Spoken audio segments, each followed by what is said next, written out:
Hello everyone. আজকে আমি আলোচনা করব একটা প্রেজেন্টেশন সম্পর্কে, যার টপিক হচ্ছে nature and values of mathematics teaching, explain Vygotsky social constructivism theory with examples and educational implication in mathematics, যেটা কোর্স 1.2.7 এর মধ্যে পড়ে সে সম্পর্কে। তো ফার্স্ট যেটা আলোচনা হবে ইন্ট্রোডাকশন নিয়ে, যেখানে আমরা জানবো যে কিভাবে ম্যাথমেটিক্স এই যে শব্দটা কোন শব্দ থেকে উৎপত্তি লাভ করেছে।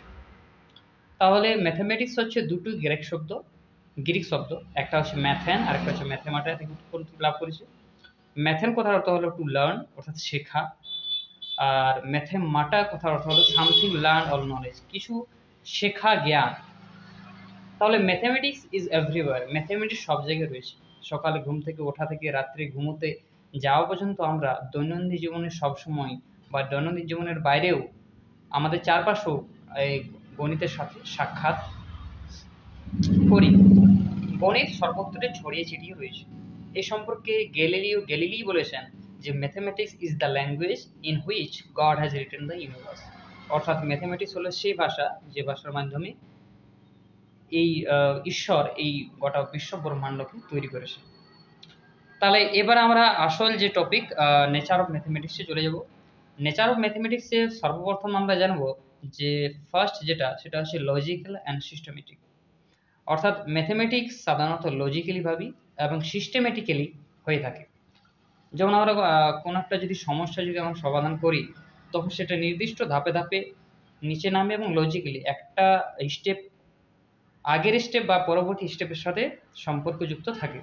সেটা হচ্ছে আমাদের ম্যাথমেটিক্সে লজিক্যাল অ্যান্ড সিস্টেমেটিক। নেক্সট আছে অ্যাবস্ট্রাক্ট অ্যান্ড কংক্রিট, অর্থাৎ গণিত কখনো কখনো মূর্ত ধারণা দিই, আর আবার কখনো কখনো বিমূর্ত ধারণা। বিমূর্ত ধারণা বলতে গেলে যে নাম্বার থ্রি বা যে কোনো নাম্বার, আমরা থ্রি বলছি, যদি থ্রি হয় তাহলে সেটা একদমই মূর্ত ধারণা, কিন্তু ওই থ্রিটাকে যখন আমরা কোনো কিছু গোনার কাজে ব্যবহার করি, কোনো কিছু সামগ্রী বা কোনো বস্তু গোনার কাজে বা কোনো লোক গোনার কাজে যখন বস্তুর উপর সেটাকে প্রয়োগ করি, তখন সেটা হচ্ছে মূর্ত। নেক্সট হচ্ছে প্রিসাইজ অ্যান্ড এক্সাক্ট, অর্থাৎ গণিতের মধ্যে কোনো অনুমান বা চিন্তার তো জায়গা আছে, কিন্তু অনুমানের কোনো জায়গা নেই।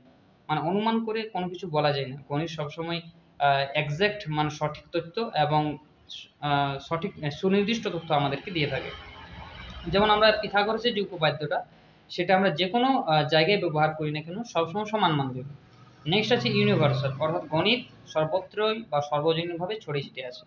গণিত কখনোই অঞ্চল ভেদে বা জাতি ভেদে বা সংস্কৃতি ভেদে চেঞ্জ হয় না। যেমন পাইয়ের ভ্যালু সব জায়গায় কিন্তু সমান, সে চাঁদে হোক, পৃথিবীতে হোক বা পৃথিবীর বাইরে হোক, যেখানে হোক না কেন পায়ের মানটা সমান থাকে।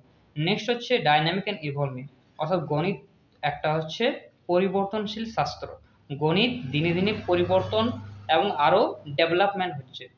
প্রাচীনকালে যেমন আমরা ইনক্রিপশন দেখেছি, সেখান থেকে যেমন রোম শাসক জুলিয়াস সিজার তার সেনাবাহিনীর সাথে যে গোপন তথ্য আদান প্রদানের জন্য এনক্রিপ্টেড ওয়েতে ব্যবহার করত, সেটাকে আমরা এখন পড়ি ক্রিপ্টোগ্রাফি, যেখানে আমরা এন্ড টু এন্ড ইনক্রিপশন, তারপর হচ্ছে পেমেন্টে যে আমরা পেমেন্ট করি, সেখানে ডাটা কিন্তু এনক্রিপ্টেড হয়ে থাকে, যাতে ডাটাটা ছড়িয়ে ছিটে না যায় বা অন্য কারো হাতে না পৌঁছে।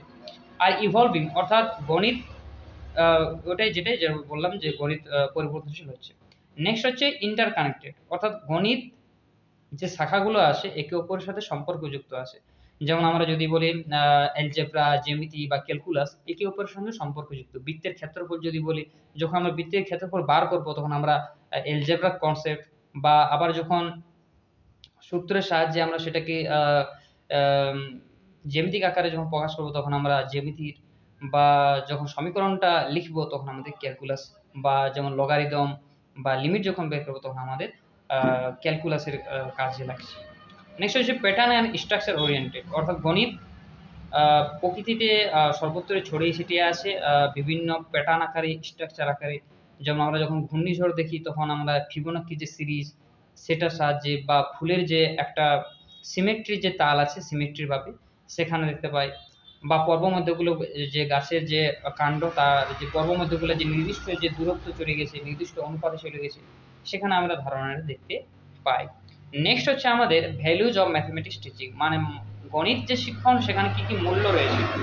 প্রথম মূল্য বলতে প্র্যাকটিক্যাল ভ্যালু, অর্থাৎ গণিতের সাহায্যে আমরা ব্যবহারিক যে মূল্যগুলো আছে, মানে আমরা দৈনন্দিন কাজে কি কিভাবে ব্যবহার করি, খেলাধুলার কাজে ব্যবহার হচ্ছে আমাদের গণিত, ঘুম থেকে ওঠা থেকে রাতে ঘুমোতে যাওয়ার পর্যন্ত যখন সময়ের ঘড়ি দেখে তখন সময়ের সাথে পরিচয় হয়, ঘড়ির যে ঘন্টার কাঁটা বা মিনিটে কাঁটা সাথে যে কৌণিক দূরত্বের সাথে সম্পর্ক হয়, বা দৈনন্দিন যে বাজারে কেনাকাটা, লাভ ক্ষতির হিসাব, জিএসটি হিসাব, সব কিছু আমাদের প্র্যাকটিক্যাল লাইফে হয়ে থাকে বলে এটাকে প্র্যাকটিক্যাল ভ্যালুতে অন্তর্ভুক্ত করা হয়েছে।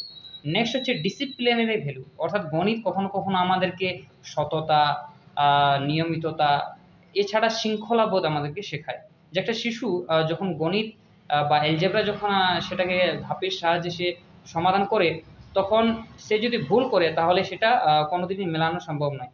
তার থেকে সবসময় সেটাকে একটা আহ, সততা রইতে হয়, এবং কাজের প্রতি একটা নিষ্ঠা থাকে। যেমন আমরা যদি ল্যাবে কোনো সূত্র যখন আমরা প্রমাণ করি, তখন ছেলে মেয়েদের মধ্যে একটা কাজের প্রতি, শ্রমের প্রতি মর্যাদা, নিষ্ঠা, শৃঙ্খলাবোধ এগুলো জাগ্রত হয়, যেটা ম্যাথমেটিক্স টিচিং এর মধ্যেও রয়েছে। নেক্সট আছে মোরাল ভ্যালু, যে ছেলে মেয়েরা যে ভালো মন্দ ঠিক করতে পারবে, কোনটা ঠিক কোনটা ভুল, যে নৈতিকতার শিক্ষা, সেটা আমাদের এই মোরাল ভ্যালুদের মধ্যে অন্তর্ভুক্ত রয়েছে, এই যেটা গণিত শিক্ষণে একদমই পাওয়া যায়। এছাড়া কালচারাল ভ্যালু, অর্থাৎ হ্যাঁ, তো ওই কালচারাল ভ্যালু হচ্ছে মানে সংস্কৃতির সাথে গণিতের একটা সম্পর্ক রয়েছে। যে প্রাচীন কাল থেকে যে মন্দিরগুলো, খাজুরাহো মন্দির বা আমাদের যে তাজমহল রয়েছে, সেখানে তাজমহলের যদি গঠনটা বা যে স্ট্রাকচারটা দেখতে পাই, তাহলে সেখানে জ্যামিতিক ধারণা কাজে লাগেছে, বা পিরামিডের যে স্ট্রাকচার, সেখানে সিমেট্রির ধারণাটা আমাদের কাজে লাগে, যেটা আমাদের কালচার, মানে সংস্কৃতির সঙ্গে জড়িত থাকে, সেটা হচ্ছে ম্যাথমেটিক্স টিচিং এর মধ্যে।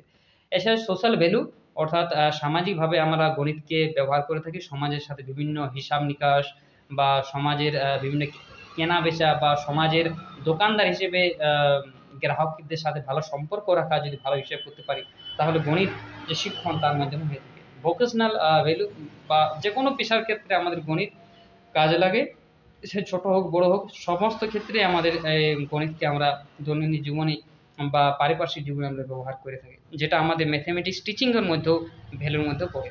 তাহলে এইগুলো আমরা জানলাম ম্যাথমেটিক্স টিচিং সম্পর্কে।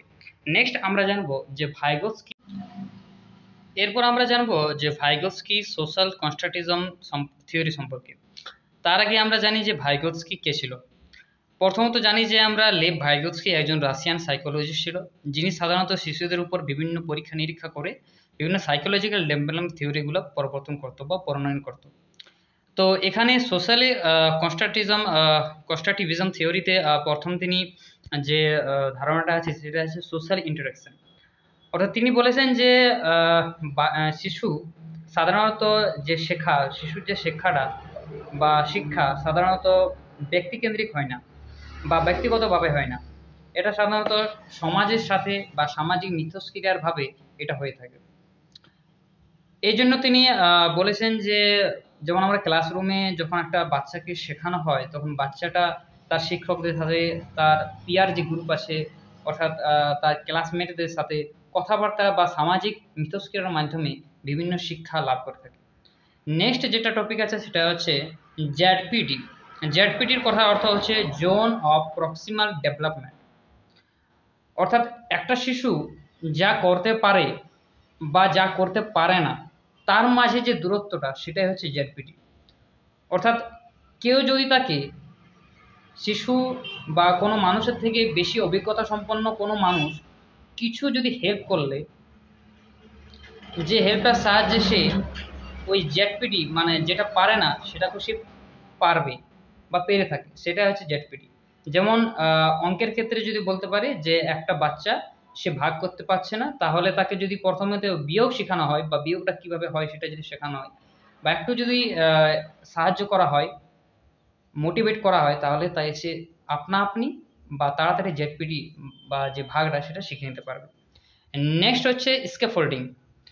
স্কেফোল্ডিং হচ্ছে একটা প্রসেস বা একটা টেম্পোরারি সাপোর্ট বলতে পারি, যেটা সাধারণত এমকেও, অর্থাৎ মোর নলেজেবল আদার্স ও দিয়ে থাকে।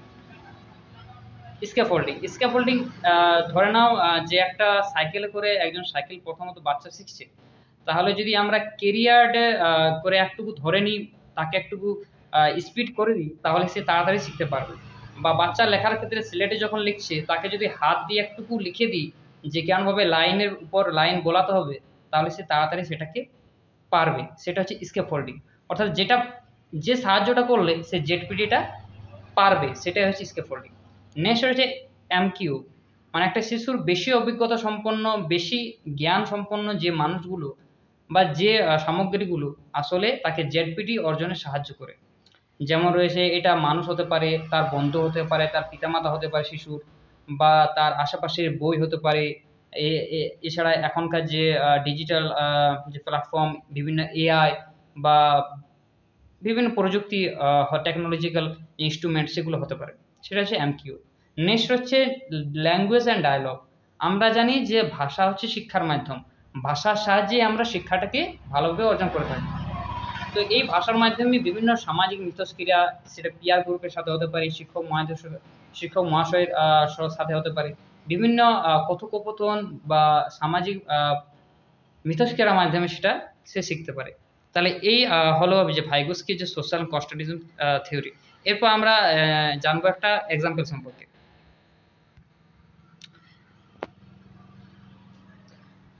তো এখানে যে এক্সাম্পলটা দেওয়া আছে, সেখানে আমরা দুটো ছবি দেখতে পাচ্ছি, একটা পিৎজা ছবি আর একটা ডায়াগ্রাম আছে। তো প্রথমত হচ্ছে যে স্টুডেন্ট স্ট্রাগল উইথ 3/4, মানে 3/4 বার করতে একটা স্টুডেন্ট চেষ্টা করছে, মানে স্ট্রাগল করছে, প্রচেষ্টা করছে, সে পাচ্ছে না। তাহলে শিক্ষক মহাশয় যদি তাকে একটা পিৎজার ডায়াগ্রাম দেখায় বা সেখান থেকে একটা যদি পিৎজা নিয়ে নেয়, তাহলে সে আপনা আপনি বলতে পারবে যে এখন 3টে আছে, 4 ভাগের মধ্যে 3টি পিৎজা আছে। তাহলে তাকে স্কেফোল্ড করা আছে, সেটা হচ্ছে তার টিচার। তাহলে এভাবে সে তার যেটা পারে না, অর্থাৎ যা পারে না জেডপিটি, সেটাকে সেখানে সে পৌঁছতে পারছে। এখানে যে ডায়াগ্রামটা আছে সেখানেও লেখা আছে ক্যান ডু ইন্ডিপেন্ডেন্টলি, একটা লার্নার যা পারে। আবার ক্যান ডু উইথ গাইডেন্স, যেটা একটু সাহায্য করলে, একটু গাইডেন্স পেলেই সেটা পারবে, সেটা হচ্ছে জেডপিটি। এবং সেটাকে সেখানে সাহায্য করে কি এমকিউ, মোর নলেজেবল আদার্স, সে সাহায্য করে, সেটা শিক্ষক বা পারিপার্শ্বিক যে কোনো কেউ হতে পারে। আর যেটা can do even with the help, যদি তাকে সাহায্য করা হয়, সেটা সে কোনোদিনই অর্জিত করতে পারবে না। সেটা রয়েছে জোন অফ প্রক্সিমাল ডেভেলপমেন্টের উপরেই রয়েছে, যেটা সে পারবেই না, মানে শত তাকে গাইডেন্স, শত মোটিভেট করা হোক না কেন, সেটা সে অর্জন করতে পারবে না, মানে তার সীমানার শিক্ষা সীমানার বাইরে, প্রচেষ্টার বাইরে। এরপর আছে আমাদের এডুকেশনের ইমপ্লিকেশন ইন ম্যাথমেটিক্স, অর্থাৎ গণিতের কি কি আমাদের এডুকেশনাল ইমপ্লিকেশন গুলো আছে। প্রথমত আছে যে এই থিওরির সাহায্যে আমরা কোলাবোরেটিভ লার্নিংটাকে ভালোভাবে করতে পারি। বিভিন্ন পিয়ার গ্রুপের সাথে কথোপকথন করে ছেলেমেয়েরা গণিত শিখতে পারে, সেটা তারা নিজেদের চেষ্টা প্রচেষ্টার দ্বারা শিখতে পারে। বিভিন্ন ল্যাব ভিত্তিক যে কাজগুলো একে অপরের সহযোগিতা করে বা সূত্র প্রতিষ্ঠা, সেগুলো কোলাবোরেটিভ লার্নিং করতে পারে, যেটা এই ভাইগোস্কি সোশ্যাল কনস্ট্রাকটিজম দ্বারাই হয়, যেটা সোশ্যালি হয়ে থাকে। নেক্সট হচ্ছে কনটেক্সচুয়াল লার্নিং। বিভিন্ন কনটেক্সচুয়াল লার্নিংগুলো যেগুলো আছে, সেগুলো এর দ্বারা হয়। টিচার অ্যাজ ফ্যাসিলিটেটর, টিচার এখানে সাধারণত একজন ফ্যাসিলিটেটর কাজ করে। সে শুধুমাত্র জ্ঞান দেয় তাই নয়, বরং শিশুকে নানা কাজে হেল্প করে, নানা কাজে একটুকু স্কেফোল্ড করে, যাতে সে সেটাকে অর্জন করতে পারে, যেটা সে পারে না, জেডপিটি পারে না। সেটাকে যেটা বললাম যে ইউজ অফ স্কেফোল্ডিং, যেটা বাচ্চা বা শিশু পারে না, সেখানে একজন এমকেও, যেটা নলেজেবল আদার, সে যে কেউ হতে পারে, সে সাহায্য করে যেটা সে পারে। যেটা উদাহরণ দিয়েছিলাম সাইকেলে, যে সাইকেল চালানোর সময় কোনো বাচ্চা যখন নতুন নতুন শেখে, সে পারে না ভালোভাবে চালাতে, আবার তাকে যদি কেরিয়ারটা একটু যদি ভালোভাবে ধরে নেওয়া যায়, তাহলে সে পারবে, বা ভাগ করার সময় সেম একই ব্যাপার। নেক্সট হচ্ছে ল্যাঙ্গুয়েজ ইন ম্যাথমেটিক্সের অনেক এরকম ভাষা আছে যেগুলো বাচ্চার ক্ষেত্রে বোঝার জন্য বোধগম্য না হতে পারে। সেই ভাষাগুলোকে ভালোভাবে বিশ্লেষণ করা, সেগুলো সাধারণত পিয়ার গ্রুপ বা টিচার্সই করতে পারে। তাহলে এই জিনিসটা আমাদের ম্যাথমেটিক্সে রয়েছে। ফোকাস অন জেডপিটি, যেটা একজন শিক্ষক সবসময় মনে রাখবে যে কিভাবে জেডপিটিতে তাকে নিয়ে জেডপিটিতে নিয়ে যাওয়া যায়। মানে যেটা পারে না, ভাগ করার সময় যদি সে ভাগ না পারে, তাহলে বিয়োগের একটু কনসেপ্টে বুঝিয়ে দেওয়া, হালকাভাবে স্কেফোল্ড করা, যাতে সে সেটাকে অর্জন করতে পারে। মানে একটা শিক্ষক একটা ক্লাসে পাঠদানের সময় আগে প্রথমে কি করবে, যে শিক্ষার্থীগুলো যেগুলো আছে তাদের জেডপিটিটাকে নির্ধারণ করবে যে তারা কি কোনটা পারে কোনটা পারে না, তাহলে তার পার্ট লেসনের ক্ষেত্রে বা পার্ট চুজের ক্ষেত্রে আরও এটা সহায়ক হয়ে উঠবে। সো কনক্লুশনে আমরা চলে আসবো, যেটা আমরা জানলাম যে ম্যাথমেটিক্স টিচিং বা ম্যাথমেটিক্স আমাদের সর্বত্রই রয়েছে, যেটা আমাদের মানুষের যে যোগাযোগ বা দৈনন্দিন যে জীবনের যে কাজকর্ম সেখানে আমাদের ব্যবহার করা হয়ে থাকে। আর আমরা এখনই দেখলাম যে ভাইগোস্কি যে সোশ্যাল কনস্ট্রাকশন থিওরি কিভাবে ক্লাসের মধ্যে বা ম্যাথমেটিক্স টিচিং, স্পেশালি যে ম্যাথমেটিক্স টিচিং সেখানে কিভাবে আমাদের সাপোর্টিং এনভায়রনমেন্ট তৈরি করছে, বিভিন্ন ডিসকাভারি বা ল্যাব ভিত্তিক যে কাজগুলো, ডিপার আন্ডারস্ট্যান্ডিং সবগুলো কিভাবে কাজ করছে সেগুলো আমরা দেখলাম। Thank you. আজকে আমার পিপিটি প্রেজেন্টেশন এখানে সমাপ্ত হলো। সবাইকে ধন্যবাদ।